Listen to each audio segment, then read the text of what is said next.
cumplimiento. Las profecías escatológicas están sujetas al rapto de la iglesia y están también clasificadas por nombres. Por nombre, ¿verdad? Claro, ¿cómo le llama el libro de Apocalipsis? Sellos. ¿Cómo le llama otro nombre más? Trompetas. ¿Cómo le llama más? Vasos de ira. Vasos, copas de ira. Entonces, esas señales, esos juicios, están establecidos de una manera puntual, y están determinados para un tiempo preciso, aparte de que la iglesia no lo va a experimentar. Eso no significa que la iglesia lo desconozca. La iglesia debe conocerlo, porque dice Amós aquí, no hará nada que no sea revelado previamente. No hará nada, es decir, todo el programa de Dios a través de la historia que está revelado en la Escritura, el creyente debe conocerla, pero debe estar claro que hay acontecimientos que están reservados para un periodo que no tiene que ver con la iglesia propiamente dicho. La iglesia debe conocerlas, la iglesia debe testificar de ellas, la iglesia debe enseñar, y la iglesia, por supuesto, debe estar consciente de qué tan cercanas están esos acontecimientos, como vamos a ver a través de los desarrollos que vamos a tener en este tiempo. Pero vamos a notar que esos acontecimientos no tienen una aplicación primaria para la iglesia. Están delimitadas y están sujetas para un tiempo posterior a la iglesia. Tienen que ver con Israel y tienen que ver con el mundo gentil, pero no tienen que ver con la iglesia. Ahora, las profecías del Antiguo Testamento en gran parte tuvieron que ver con la iglesia. En gran parte, otra parte tuvo que ver fundamentalmente con el Antiguo Testamento, con Israel. Y por supuesto vamos a ver ahora que lo que tiene que ver con señales, el Señor invita a sus apóstoles a observar las señales de los tiempos. Vamos a ver que a la luz de la Escritura una señal no es cualquier cosa. Ese es el gran problema que yo he notado en el día de hoy en muchos intérpretes y muchos hermanos, que a cualquier cosa le llaman señal. Cuando cayeron las Torres Gemelas en Estados Unidos, pues usted ve las iglesias y los hermanos pensando que eso significaba o que tenía que ver alguna relación profética. No, no puede tener ninguna relación profética porque eso no es una señal. Vamos a ver a la luz de las Escrituras qué es una señal y cómo yo puedo entender un tsunami, un cambio climático, un ambiente de terrorismo, un ambiente de hambruna, exactamente, nada de eso es señal. Aunque pudiera ser señal, como vamos a ver, a la luz de que tenga una aplicación escatológica. Cuando una señal tiene un seguimiento apuntando a una acción escatológica, sí es una señal. Pero cuando ese acontecimiento no tiene relación con una acción escatológica, no es una señal. Vamos a verlo ahora. Vamos a Mateo capítulo 16. Mateo capítulo 16.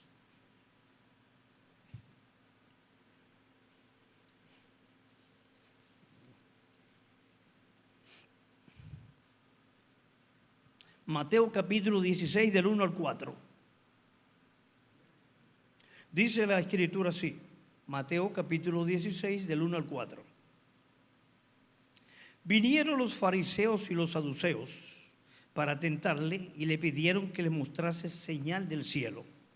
Mas él respondiendo les dijo, cuando anochece decís, buen tiempo, porque el cielo tiene arreboles. Y por la mañana hoy habrá tempestad, porque tiene arreboles el cielo nublado. Hipócritas, que sabéis distinguir el aspecto del cielo, mas las señales de los tiempos no podéis. La generación mala y adúltera demanda señal, pero señal no le será dada, sino la señal del profeta Jonás, y dejándolo se fue. Capítulo 24, Mateo 24 ahora, versos 32 y 33. Capítulo 24, versos 32 y 33. El Señor le está hablando a sus discípulos y les dice, de la higuera aprended la parábola. Cuando ya su rama está tierna y brotan las hojas, sabéis que el verano está cerca. Así también vosotros, cuando veáis todas estas cosas, conoced que está cerca a las puertas. Aquí vemos dos componentes del famoso Sanedrín. Solamente faltan ahí los ancianos, ¿verdad? Vienen como en otras ocasiones para atentar al Señor. Muéstranos señal del cielo. Y el Señor usa, por decirlo así, unas palabras sencillas. Ellos pueden entenderlo con la capacidad de ellos.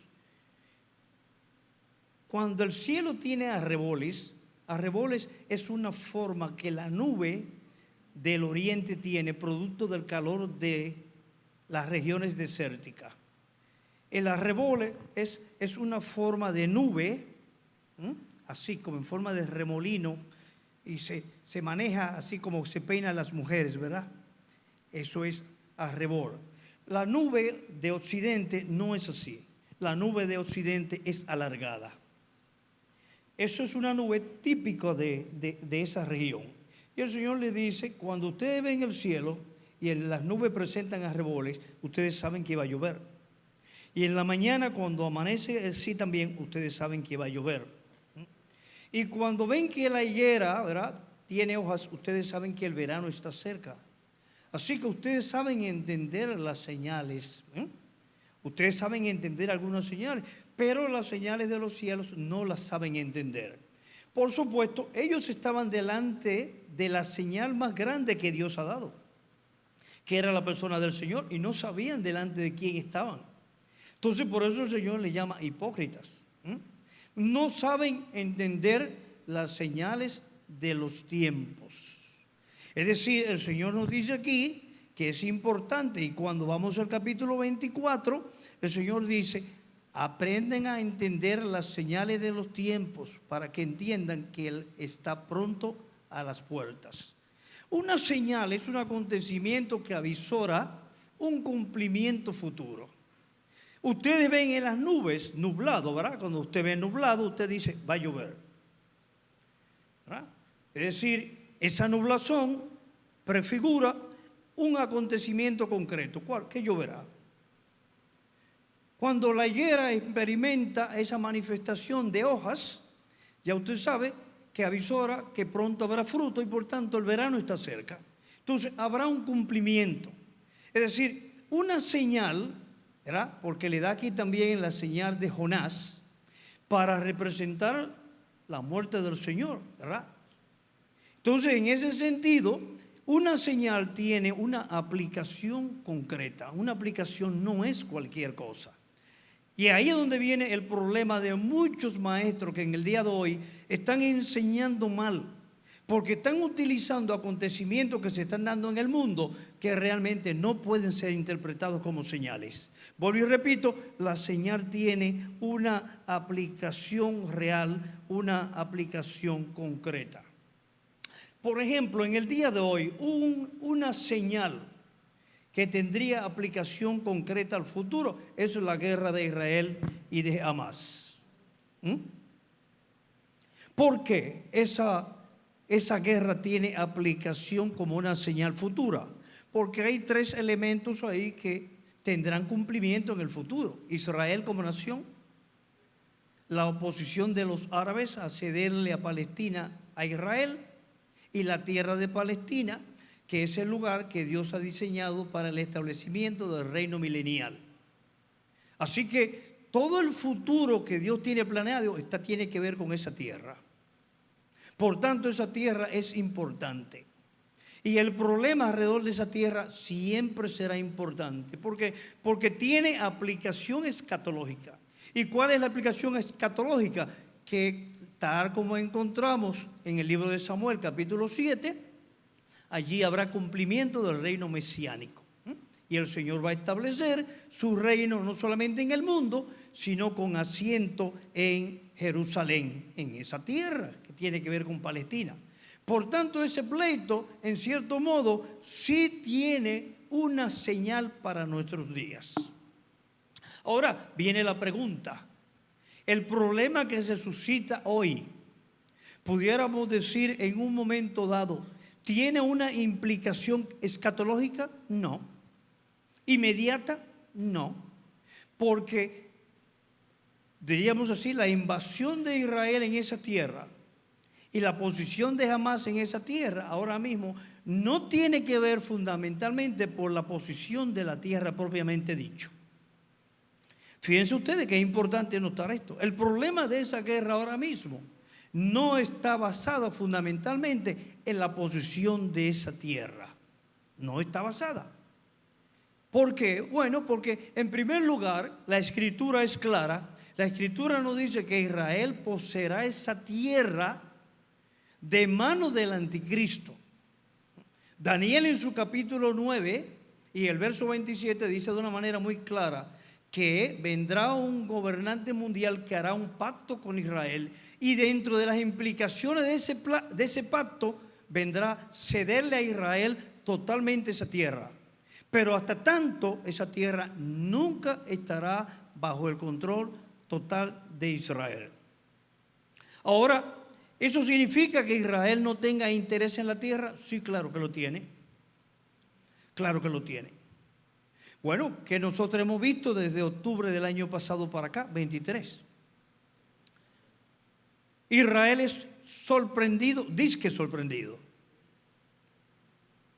Cuando usted ve declaraciones de la prensa y busca información, usted se da cuenta que Israel no fue sorprendido.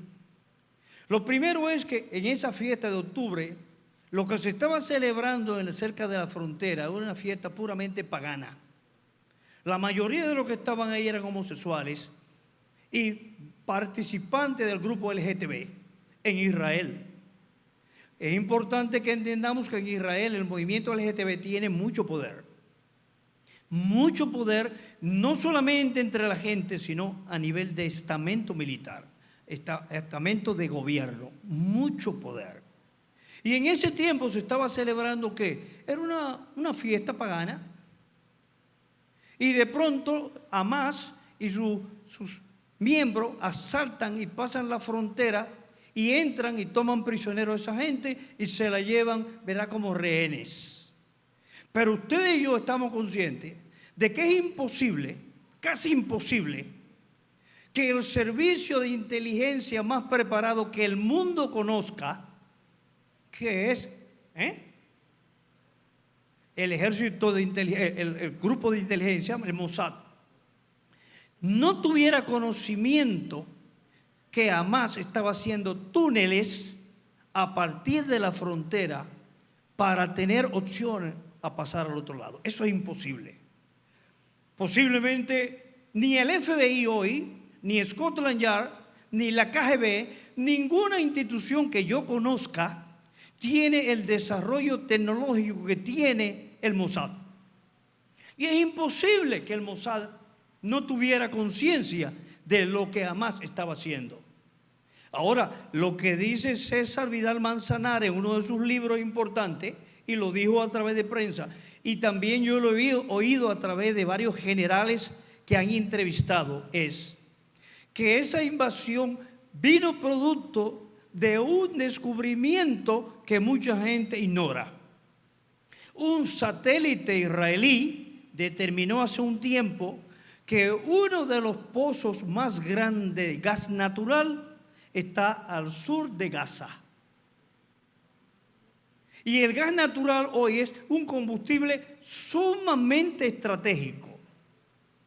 Sumamente estratégico. De hecho, la tendencia es que el gas natural hoy ocupe en el mundo la posición del combustible más deseado. No porque no tenga contaminación. El gas natural tiene mucha contaminación, pero menos que el petróleo.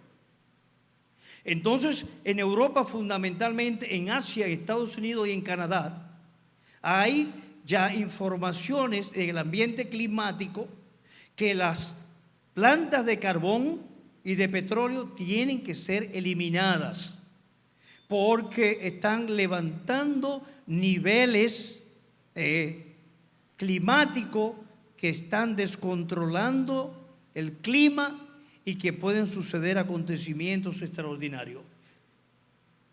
Cuando yo estaba en España, lo que se decía allá y lo que estudiamos es eliminar 20 plantas de carbón. De esas 20 plantas, en lo que yo estuve allá, se eliminaron casi 11 plantas. Ese caso que tenemos nosotros aquí es parcial porque no tenemos otra alternativa. Pero obviamente que esa planta de carbón pronto habrá que eliminarla. Entonces, la idea es que el gas natural es muy, muy importante. Israel sabe que hay gas natural en Gaza y la idea es que el Mossad, en una estrategia de gobierno, se hizo el chivo loco para dejar que Hamas entrara y justificar una invasión y justificar lo que vemos en el día de hoy. Es imposible que esto sucediera de una manera ignorada. Esto se hizo de una manera es profeso para Israel tener el control del gas natural y luego entonces, claro, ustedes saben lo que está sucediendo. Rusia controla el 40% del gas natural del mundo y tiene a Europa prácticamente en su mano. Entonces, ahí es donde viene el problema en el día de hoy de esa invasión. Ahora, es importante entender que dentro del ámbito de profético, ¿verdad? Claro, eso tendrá cumplimiento, porque llegará un momento en que, obviamente, esa porción o esa región, de una forma u otra, llegará al control de Israel. Ahora, fíjense ustedes cuál es el problema que hay con eso hoy. Indiscutiblemente que esto es una señal que apunta a un acontecimiento escatológico. Sin embargo, todavía eso no tiene un cumplimiento. Fíjense ustedes que en el día de hoy, por lo menos a nivel de la ONU o a nivel de la asamblea que se están dando, ¿cuál es la idea? ¿Cuál es la idea general? Bueno, la idea general es que este acontecimiento tiene una aplicación hoy, pero que no la tendrá tiempo después. Así que fíjense ustedes por dónde va esta situación. ¿Y qué dice mucha gente hoy en la calle? Bueno, mucha gente me para y me dice, pastor, ¿usted justifica esos bombardeos? Usted ve esa fotografía de niños en los periódicos, ametrallados por aviones. Usted ve aviones tirándole a hospitales. Usted ve aviones tirándole a la ciudad, tirándole a la población civil. ¿Qué dice usted? ¿Usted cree que Israel está correcto? Bueno, Israel, ese Israel de hoy no es un Israel en obediencia a Dios. Tenemos que estar claros en eso. Ese Israel no está bajo el control de Dios y actuando bajo la voluntad de Dios con un propósito. Nosotros sabemos que el Israel de hoy es un Israel muy diferente al que nosotros conocemos en las Escrituras. Le voy a decir esto de una manera clara. Los 12 o 14 banqueros más poderosos del mundo son judíos. La mayoría del control de droga a nivel mundial está bajo el control judío. El control de las bolsas de valores del mundo están bajo control judío. El movimiento económico en el mundo gira en torno al diseño judío. El Dios del judío es la economía. El Dios del judío es el dinero. Ese judío no cree en Dios, ni sigue a Dios, ni está bajo el patrón de Dios. Ese judío está actuando de una manera autónoma, independiente. No podemos catalogarlo como el pueblo de Dios y que esas acciones están respaldadas por Dios. Ahora, eso no quita que Israel no deja de ser el pueblo de Dios escogido. Y que Dios ha determinado que Palestina será de Israel de una manera total. Porque será el asiento del Mesías y será el establecimiento del reino milenial. Así que esa región, por encima de lo que estemos viendo ahora, tendrá cumplimiento, porque Dios lo ha establecido así. Entonces muchos preguntan hoy, ¿realmente a quién pertenece Palestina? Bueno, uno dice, si es desde el punto de vista jurídico, posiblemente a los árabes. ¿Por qué? Bueno, porque Israel ha estado fuera de esa tierra desde el año 70. Esa tierra, estando baldía, estando sola, las tribus judías, árabes, empezaron a penetrar y a hacer asiento. Y hay una ley que es lo que se llama la ley internacional del usufructo. Esta propiedad está desamparada, vacía, y de pronto yo entro en ella y preparo una casa ahí y vivo por 20 o 25 años. Y a los 25 años aparece el dueño de esa tierra. Entonces vamos delante de un juez. El juez, por lo regular, va a fallar a favor mío. ¿Por qué? Por el usufructo de la tierra. Durante 25 años, esa tierra que estaba baldía ha estado en posesión mía. Entonces, la posesión de la tierra me hace un valor acreditado. Y el dueño tiene que llegar a un acuerdo conmigo. Si llegamos al acuerdo de que yo le devuelvo la tierra, el dueño debe darme una compensación. ¿Por qué? Porque yo he estado bajo el control de la tierra y eso es lo que se llama el derecho del usufructo. Desde ese punto de vista, las naciones árabes han estado durante todo ese tiempo en posesión de Palestina. Y uno diría, bueno, le correspondería a ellos la tierra de Palestina. Y como dicen algunos teólogos dicen, hermano, principalmente de la línea liberal, ellos dicen que el pacto abrahámico es condicional, en el sentido de que Dios le prometió posesión de la tierra mientras ellos estuviesen en obediencia. Pero dicen ellos, basándose en el último discurso de Moisés en Deuteronomio, cuando tú me desobedezcas, te sacaré de la tierra y traeré a tu tierra a otro que no conociste. Entonces, basándose en ellos, dicen, el pacto abrahámico es condicional. Es decir, Israel tendrá posesión de la tierra siempre que sea un pueblo en obediencia. Pero cuando caiga en desobediencia, Dios los sacará. Bueno, hemos visto, y es claro en el Antiguo Testamento, que cada vez que Israel caía en apostasía, Dios lo desterraba. Sabemos el caso de Babilonia, ¿verdad? 70 años en Babilonia. ¿Por qué? Bueno, porque cometieron grandes errores, ¿verdad? No violaron muchos pactos, estaban en una apostasía extrema. Y Dios los sacó y los llevó a Babilonia 70 años. Encontramos eso perfectamente y lo conocemos. Dice la Escritura, cuando Israel regresó de Babilonia, dice, nunca más volvió a pecar a la manera que lo había hecho antes. Encontramos muchas veces, ¿verdad?, las tribus del norte que fueron sacadas de su tierra por Asiria. Luego vemos el caso de Babilonia, el caso de los asirios.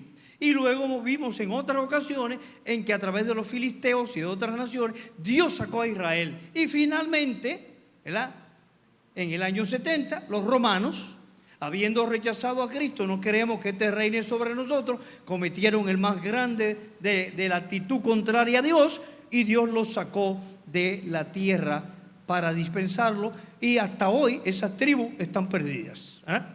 No sabemos dónde están esas tribus. El doctor Carballosa dice que Dios tenía un plan que nunca reveló con esas tribus, porque un día esas tribus serán reunidas y serán los mejores predicadores que la historia haya contemplado. De esas tribus serán sacados los 144,000 que predicarán durante el tiempo de la gran tribulación.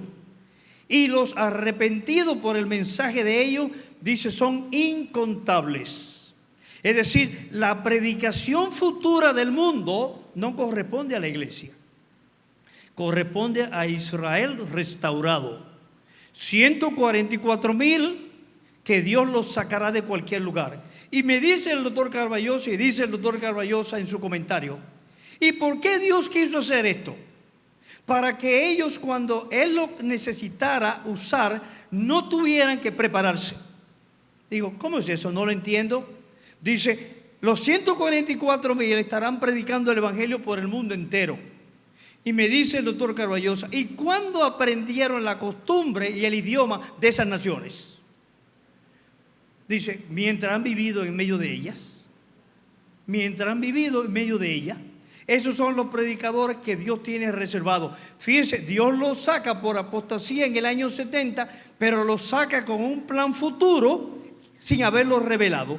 Que de ese grupo que sacó y que ha vivido en diferentes culturas, en un momento dado van a dominar la cultura y van a dominar también el idioma. En un momento serán sellados y serán los mejores predicadores que el mundo verá. El trabajo de la evangelización a nivel futuro no corresponde a la iglesia, corresponde a Israel, a través de los 144,000. Eso es muy importante de entenderlo. Entonces, en ese sentido, muchos se preguntan hoy, ¿tiene Israel derecho a Palestina? Bueno, para eso teníamos que irnos obligatoriamente al pacto abrahámico, el pacto de los pactos, ¿verdad? Capítulo 12 del libro de Génesis. Es importante que lean eso detenidamente. El pacto abrahámico es que determina prácticamente todos los acontecimientos escatológicos, porque del pacto abrahámico se desprende el pacto palestino, Deuteronomio 30, posesión de la tierra. El nuevo pacto, Jeremías 31, una nueva relación. El pacto davídico, 2 Samuel capítulo 7. Es decir, todos estos pactos se desprenden del pacto abrahámico. Y cuando uno analiza ese capítulo 15, ese capítulo 13 y el capítulo 17 del libro de Génesis, dice que Dios se le da a Israel posesión de la tierra de manera perpetua. Perpetua. Y lo basa en un acontecimiento propio de la época. Un acontecimiento propio de la época era establecer un pacto entre dos personas por medio de un sacrificio. Cuando uno lee ese capítulo se queda sorprendido. Dios le dice a Abraham, escoge algunos animales y tráelos para que haga un sacrificio. Y espera hasta que anochezca. Y luego le dice a Abraham, mata a los animales y ponlos sobre el altar y pon fuego sobre ellos. Y luego pone a Abraham a dormir. Y es Dios el que pasa a través de los animales. En el ambiente cultural de aquella época, cuando dos hombres o dos familias o dos tribus hacían un pacto, ambos tenían que pasar a través de los animales muertos. Ambos tenían que pasar a través de los animales muertos. Es decir, ambos se comprometían en un pacto de sangre. En este caso, Dios pone a dormir a Abraham para indicarnos que el pacto consistía en él, que él era el responsable del pacto. Por eso Abraham duerme y Dios es el que pasa a través de los animales muertos. Cuando Abraham se despierta, ya el pacto está consumado. Es decir, Dios determinó en él y por sí y por él que Palestina sería de Israel para siempre. Los descendientes tuyos tendrán posesión permanente de esta tierra. Y fíjense el nivel de grado de fe de Abraham. Él no vio eso nunca. Nunca en la vida de Israel, en la vida de Abraham, él vio la posesión total de la tierra. Luego vemos el surgimiento del pueblo de Israel, 400 años todavía en Egipto, y luego caminando entonces hasta Palestina. ¿Cuánto tiempo duró la historia para que eso que Dios le prometió a Abraham llegase a ser cumplimiento? Pero la escritura es clara. Cuando alguien dice hoy, Palestina pertenece a los árabes, lo que está negando es la Biblia. A quien está enfrentando es a la Biblia, no a Israel, es a la Biblia, porque la Biblia es la que dice que Dios entregó ese territorio de manera perpetua a Israel. Ahora vuelvo y repito, esa guerra actual presente no es ese acontecimiento, porque ya hemos dicho que ese acontecimiento es escatológico, porque está basado, ¿verdad?, en los acontecimientos después del rapto y por tanto no puede ser escatológico, pero es una señal. En la medida en que esa guerra avance o no avance, eso simplemente es una señal del tiempo, indicándonos que en ese lugar y los que están interviniendo ahora serán protagonistas de un acontecimiento futuro que Dios tiene reservado. Pero no podemos decir, y no puede decir un creyente ahora, esta guerra si sigue creciendo, determinará una guerra mundial. Perderá Israel esta guerra. Y si los árabes se unen, un creyente no puede hablar así. ¿Por qué no puede hablar así? Porque está desconociendo el programa de Dios. ¿Qué dice el programa de Dios? Que esa tierra será posesión de Israel en un momento determinado de la historia, pero que antes que eso acontezca, deben suceder acontecimientos puramente escatológicos. Y como esos acontecimientos no han sucedido, por tanto ese cumplimiento no ha tenido. Así que es importante que vayamos observando señales de los tiempos. Dios no nos ha dejado desprovisto de señales. No hay razón para que ningún creyente ande igual que un inconverso, preocupado por el tiempo. en incertidumbre. ¿Y qué pasará? ¿Y si la economía se desploma? ¿Y si de pronto ahora las elecciones norteamericanas arrojan un cambio, etcétera, etcétera? Nada de eso. ¿Por qué? Porque tal como vimos en el caso de Amós, Dios no hará nada que no haya sido revelado previamente. Todo lo que ha de suceder está escrito. ¿Qué es lo que necesita el creyente? Ir a la Escritura, encontrarlo ahí, apropiarlo, ponerlo en práctica y vivir siempre ¿en qué? En una certeza. No importa lo que ocurra, yo sé cómo termina la película porque Dios reveló en la Escritura todo lo que ha de suceder. Y tenemos esa garantía que Dios no hará nada. Oiga, esto es una declaración de Amós extremadamente fuerte. Decir que Dios no hará nada que no esté escrito. Es decir, todo lo que ha de suceder en el mundo, en cualquier momento y bajo cualquier circunstancia, es lo que está escrito en el programa de Dios. Fuera de lo que Dios escribió, no va a suceder nada. Eso nos garantiza, ¿verdad?, un control importante acerca de nuestra certeza. Vivamos cada día con esperanza, en fe, sin problema, sin preocupaciones. ¿Por qué? Porque tenemos el programa de Dios en nuestras manos y ese programa nos incluye a nosotros. Y sabemos que nuestro Dios es fiel, siempre dará cumplimiento a su palabra y confiemos plenamente en lo que dice la Escritura. Antes de enjuiciar cualquier acción, vayamos a las Escrituras, porque ella es fiel y ella nos dice lo que Dios tiene para cada uno de nosotros. Muy bien, así que esto ha sido una introducción, ¿verdad? Para el próximo estudio, desde ahora me gustaría que vayan estudiándose 2 capítulos que son muy difíciles y que muchos predicadores y maestros a veces también le pasan por el lado. Capítulo 38, capítulo 39 del libro de Ezequiel. Capítulo 38 y 39 de Ezequiel, que son los capítulos que nos enfatizan de una manera clara la participación de Rusia en los acontecimientos finales. Vamos a ver que alguna gente me preguntan también, ¿pierde Rusia ahora la guerra con Ucrania? No, no lo pierde. ¿Por qué no lo pierde? Porque vamos a ver muchas cosas en la Biblia y en los acontecimientos finales que dependen de Rusia. Por tanto, Rusia, lo que aparentemente a partir de aquí, cada día va a seguir tomando mayor notoriedad.